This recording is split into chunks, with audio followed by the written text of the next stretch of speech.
ನಮಸ್ಕಾರ ಸ್ನೇಹಿತರೆ. ಕಾಂಗ್ರೆಸ್ ಪಕ್ಷದ ಸಿದ್ಧಾಂತ ಮತ್ತು ಕೋಮುವಾದದ ವಿರುದ್ಧದ ಸಮರದ ವಿಚಾರಕ್ಕೆ ಬಂದಾಗ ಫೈರ್ ಬ್ರ್ಯಾಂಡ್ ನಾಯಕ ಎಂದು ಬಿಂಬಿಸಲ್ಪಟ್ಟ ಹಿರಿಯ ಕಾಂಗ್ರೆಸ್ ನಾಯಕ BK ಹರಿಪ್ರಸಾದ್ ಅವರನ್ನು KPCCಗೆ ಅಧ್ಯಕ್ಷರನ್ನಾಗಿ ನೂತನ ಸಾರಥಿಯನ್ನಾಗಿ ನೇಮಕ ಮಾಡಿರುವ ಹಿನ್ನೆಲೆಯಲ್ಲಿ ಪಕ್ಷದಲ್ಲಿ ಸಂಭ್ರಮ ಸಡಗರ ಕಾಣಿಸ್ತಾ ಇದೆ. ಮಾಜಿ CM ಸಿದ್ದರಾಮಯ್ಯ ಸೇರಿದಂತೆ ಹಿರಿಯ ನಾಯಕರು ಅವ್ರನ್ನ ಭೇಟಿ ಮಾಡಿ ಅಭಿನಂದನೆಯನ್ನು ಸಲ್ಲಿಸಿದರು. ಮುಖ್ಯಮಂತ್ರಿ DK ಶಿವಕುಮಾರ್ ಕೂಡ ಅವರಿಗೆ ಶುಭ ಹಾರೈಕೆಯನ್ನು ಮಾಡಿದರು.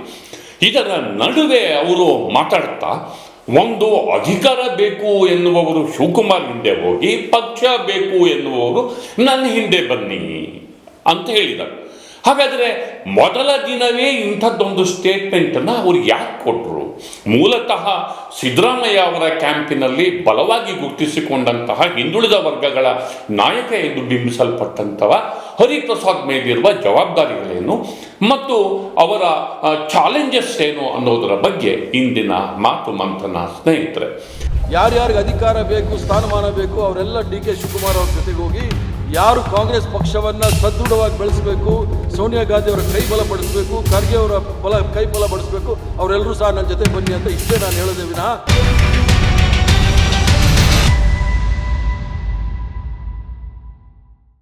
ಗೆಳೆಯರೆ, ಹರಿಪ್ರಸಾದ್ ಅವರ ನಿವಾಸ ಇವತ್ತು ಸಂಭ್ರಮ ಕಲರವಕ್ಕೆ ಸಾಕ್ಷಿಯಾಯಿತು.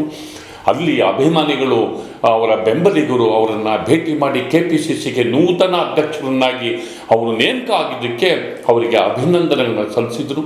ಖುದ್ದು ಸಿದ್ದರಾಮಯ್ಯನವರು, DK ಶಿವಕುಮಾರ್ ಅವರು ಅವರಿಗೆ ಅಭಿನಂದನೆ ಸಲ್ಲಿಸಿದರು. MB ಪಾಟೀಲ್, ಜಾರಕಿಹೊಳಿ, ಹೀಗೆ ಸಚಿವರು, ಕಾರ್ಯಕರ್ತರು, ಮುಖಂಡರು, ನಾಯಕರು ಎಲ್ಲರೂ ಕೂಡ ಈ ಸಂಭ್ರಮದಲ್ಲಿ ಪಾಲ್ಗೊಂಡರು. ಹರಿಪ್ರಸಾದ್ ಮೂಲ ಕಾಂಗ್ರೆಸ್ಸಿಗ, ಒಂದು ಕಾಂಗ್ರೆಸ್ಸಿನ ಸಿದ್ಧಾಂತದ ವಿಚಾರ ಬಂದಾಗ ಅವರು ಕಾಂಪ್ರಮೈಸ್ ಇಲ್ಲ, ರಾಜಿ ಅನ್ನುವ ಪ್ರಶ್ನೆಯೇ ಇಲ್ಲ. ಕೋಮುವಾದದ ವಿರುದ್ಧದ ಗಟ್ಟಿ ಧ್ವನಿ, ಹಾಗೆಯೇ ಕಾಂಗ್ರೆಸ್ ಸಿದ್ಧಾಂತದ ಬಗ್ಗೆ ಒಂದು ಬದ್ಧತೆ ಮತ್ತು ಸಂಕಲ್ಪ, ಹೀಗೆ ಬೇಕಾದಷ್ಟು ಪ್ಲಸ್ ಪಾಯಿಂಟ್ಗಳಿವೆ. ಜೊತೆಗೆ ಹಿಂದುಳಿದ ವರ್ಗಗಳ ಏಳಿಗೆಯನ್ನು ಸದಾಕಾಲ ಪ್ರತಿಪಾದಿಸಿದಂತಹ ನಾಯಕ. ಮತ್ತು ಇಷ್ಟೇ ಮುಖ್ಯವಾಗಿ ಬದಲಾದ ರಾಜಕೀಯ ಪರಿಸ್ಥಿತಿಯಲ್ಲಿ ಸಿದ್ದರಾಮಯ್ಯ ಪರ ಗಟ್ಟಿಯಾಗಿ ನಿಂತು ಅವರು ಬದಲಾವಣೆ ಮಾಡಬಾರದು ಎನ್ನುವ ಲಾಬಿಯಲ್ಲಿ ಪ್ರಮುಖವಾಗಿ ಕಾಣಿಸಿಕೊಂಡಂತಹ ಮುಖ. ಅವರು ಇದೀಗ KPCCಗೆ ಅಧ್ಯಕ್ಷರಾಗಿರೋದು ನಿಜಕ್ಕೂ ಮುಂದೇನು ಎನ್ನುವಂತಹ ಒಂದು ಕುತೂಹಲಕ್ಕೂ ಕಾರಣ ಆಗಿದೆ. ಇದರ ನಡುವೆ ಅವರು ಇವತ್ತು ಒಂದು ಸ್ಟೇಟ್ಮೆಂಟನ್ನು ಮಾಡಿದ್ದಾರೆ. ಒಂದು ಅಧಿಕಾರ ಬೇಕು ಎನ್ನುವರು ಶಿವಕುಮಾರ್ ಜೊತೆಗೆ ಹೋಗಿ, ಪಕ್ಷ ಬೇಕು ಎನ್ನುವರು ನನ್ನ ಜೊತೆಗೆ ಬನ್ನಿ ಅನ್ನುವಂತಹ ಸ್ಟೇಟ್ಮೆಂಟ್. ಅವರು KPCCಗೆ ಅಧ್ಯಕ್ಷರು ಆಗ್ತಿದ್ದಂಗೆ ಮಾಡಿರುವ ಈ ಸ್ಟೇಟ್ಮೆಂಟು ಚರ್ಚೆ, ಊಹಾಪೋಹ ಮತ್ತು ಕುತೂಹಲಕ್ಕೂ ಕೂಡ ಕಾರಣ ಇತ್ತು. ಬನ್ನಿ ನೋಡೋಣ. ಪ್ರಾರ್ಥನೆ ಇದು.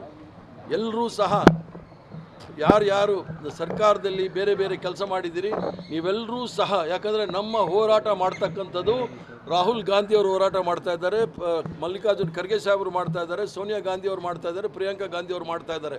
ನಮ್ಮ ಹೋರಾಟವನ್ನು ಅವ್ರು ಮಾಡುವಾಗ ಅವ್ರಿಗೆ ನಾವು ಶಕ್ತಿ ತುಂಬಬೇಕಾದ್ರೆ ನಾವು ಸಹ ರಸ್ತೆಗಿಳಿದು ಹೋರಾಟ ಮಾಡಬೇಕು.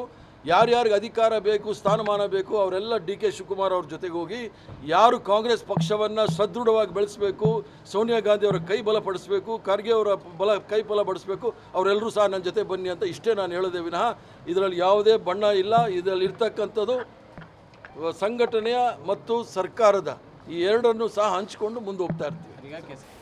ಈಗ ಇದೊಂದು ಕ್ಯಾಶುವಲ್ ರಿಮಾರ್ಕ್ ಅಂತ ನಾವು ಅದನ್ನು ಪರಿಗಣಿಸಬೇಕಾಗತ್ತೇನೋ. ಯಾಕೆ ಅಂತಂದರೆ ಪಕ್ಷದ ಹಿತ ಮುಖ್ಯ, ಸಂಘಟನೆ ಮುಖ್ಯ. ಅಧಿಕಾರ ಬೇಕು ಅನ್ನೋ ಸರ್ಕಾರದ ಹತ್ರ ಹೋಗಿ ನಮ್ಮ ಹತ್ರ ಬರಬೇಡಿ, ಪಕ್ಷ ಕಟ್ಟಕ್ಕೆ ಆಸಕ್ತಿ ಇರೋರು ಬನ್ನಿ ಅಂತ ಒಂದು ರಿಮಾರ್ಕನ್ನು ಅವರು ಮಾಡಿರ್ಬೋದೇನೋ ಅಂತ ನಮಗೆ ಅನಿಸುತ್ತಾದರೂ ಕೂಡ ಸಿದ್ದರಾಮಯ್ಯ ಕ್ಯಾಂಪಿನ ಪ್ರಮುಖ ವ್ಯಕ್ತಿಯಾದಂತಹ ಹರಿಪ್ರಸಾದ್ ಹೀಗೇಕೆ ಮಾಡಿದರು ಅನ್ನೋದು ಕೂಡ ಒಂದು ಪ್ರಶ್ನೆ. ಇದನ್ನು ಯಾಕೆ ಹೇಳ್ತಿದ್ದೀನಿ ಅಂತಂದರೆ, ಆಯಿತು ಪಕ್ಷ ಕಟ್ತಾರೆ, ಆರ್ಗನೈಸ್ ಮಾಡ್ತಾರೆ, ಎಲ್ಲವೂ ಸರಿ, ಆದರೆ ಸರ್ಕಾರ ಮತ್ತು ಪಕ್ಷದ ನಡುವೆ ಕೋಆರ್ಡಿನೇಷನ್ ಮೋಸ್ಟ್ ಇಂಪಾರ್ಟೆಂಟ್. ಇದಕ್ಕಿಂತ ಮೊದಲು DK ಶಿವಕುಮಾರ್ DCM ಆಗಿದ್ದರು, ಪಾರ್ಟಿ ಪ್ರೆಸಿಡೆಂಟ್ ಆಗಿದ್ದರು, ಹೀಗಾಗಿ ಅಲ್ಲಿ ಕೋಆರ್ಡಿನೇಷನ್ ಪ್ರಾಬ್ಲಮ್ ಇರಲಿಲ್ಲ. ಆದರೆ ಈಗ DK ಶಿವಕುಮಾರ್ CM ಆಗಿದ್ದಾರೆ, ಸಿದ್ದರಾಮಯ್ಯ ಮಾಜಿ ಆಗಿದ್ದಾರೆ, ಸಿದ್ದರಾಮಯ್ಯನವರ ಬೆಂಬಲಿಗ ಹರಿಪ್ರಸಾದ್ ಇದೀಗ KPCC ಅಧ್ಯಕ್ಷ ಆಗಿದ್ದಾರೆ. ಈಗ ಮೋಸ್ಟ್ ಕೋಆರ್ಡಿನೇಷನ್ ಬೇಕಾಗಿರೋದು. ಹರಿಪ್ರಸಾದ್ ಸ್ವಲ್ಪ ಟಫ್ ಮ್ಯಾನ್ ಮತ್ತು ಅವರು ಯಾವುದೇ ಕಾರಣಕ್ಕೆ ಸಿದ್ಧಾಂತಗಳಿಗೆ ಸೋಲುವವರಲ್ಲ.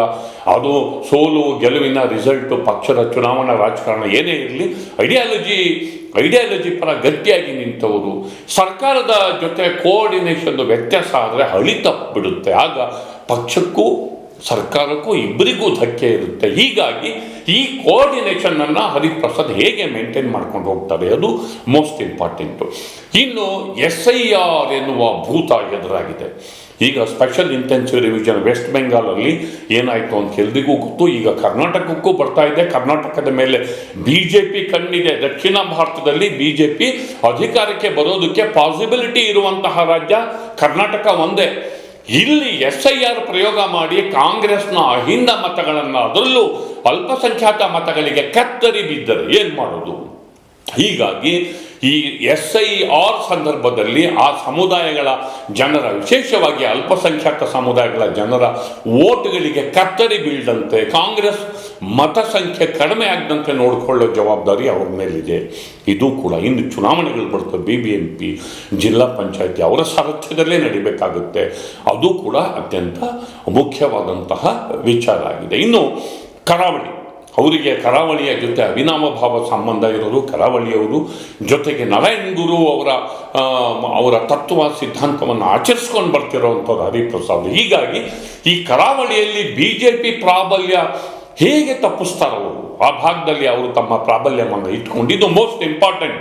ಅಲ್ಲಿ ಹಿಂದುಳಿದ ವರ್ಗಗಳ ಸಮುದಾಯದ ಯುವಕರೇ ಅಲ್ಲಿ ಹಿಂದುತ್ವ ಸಂಘಟನೆಗಳ ಕಾಲಾಳುಗಳಾಗಿ ಅವರು ಸೈನಿಕರಾಗಿ ಕಾರ್ಯನಿರ್ವಹಿಸುವಂಥದ್ದು. ಅಲ್ಲಿ ಒಂದು ರಾಜಕೀಯ ಮೂಮೆಂಟ್ ಆಗಬೇಕು, ಮನಪರಿವರ್ತನೆ ಆಗಬೇಕು, ಸುಧಾರಣೆ ಆಗಬೇಕು. ಈ ಸುಧಾರಣೆಯನ್ನು ಹರಿಪ್ರಸಾದ್ ಹೇಗೆ ಲೀಡ್ ಮಾಡ್ತಾರೆ? ದಕ್ಷಿಣ ಕನ್ನಡ, ಉತ್ತರ ಕನ್ನಡ, ಉಡುಪಿ, ಮಡಿಕೇರಿ ಈ ಜಿಲ್ಲೆಗಳಲ್ಲಿ ಅವರು ಹೇಗೆ ಪಕ್ಷವನ್ನು ಕಟ್ತಾರೆ ಅನ್ನೋದು ಕೂಡ ಅಷ್ಟೇ ಇಂಪಾರ್ಟೆಂಟು. ಹೀಗಾಗಿ ಹಲವು ಚಾಲೆಂಜಸ್ಗಳು, ಪ್ಲಸ್ ಪಾಯಿಂಟ್ಗಳು ಎಲ್ಲದರ ನಡುವೆ ಹರಿಪ್ರಸಾದ್ KPCC ಅಧ್ಯಕ್ಷರಾಗಿದ್ದು ಅವರಿಗೆ ಒಳ್ಳೆಯದಾಗಲಿ ಅನ್ನುವ ಹಾರೈಕೆಯ ಜೊತೆ ನನ್ನ ಮಾತನ್ನು ಮುಗಿಸ್ತಿದ್ದೇನೆ. ದಯವಿಟ್ಟು ದಿ ಪೋಸ್ಟ್ ನೋಡಿ, ಲೈಕ್ ಮಾಡಿ, ಶೇರ್ ಮಾಡಿ, ಸಬ್ಸ್ಕ್ರೈಬ್ ಮಾಡೋದಕ್ಕೆ ಮರಿಬೇಡಿ ಗೆಳೆಯರೆ. ನಮಸ್ಕಾರ.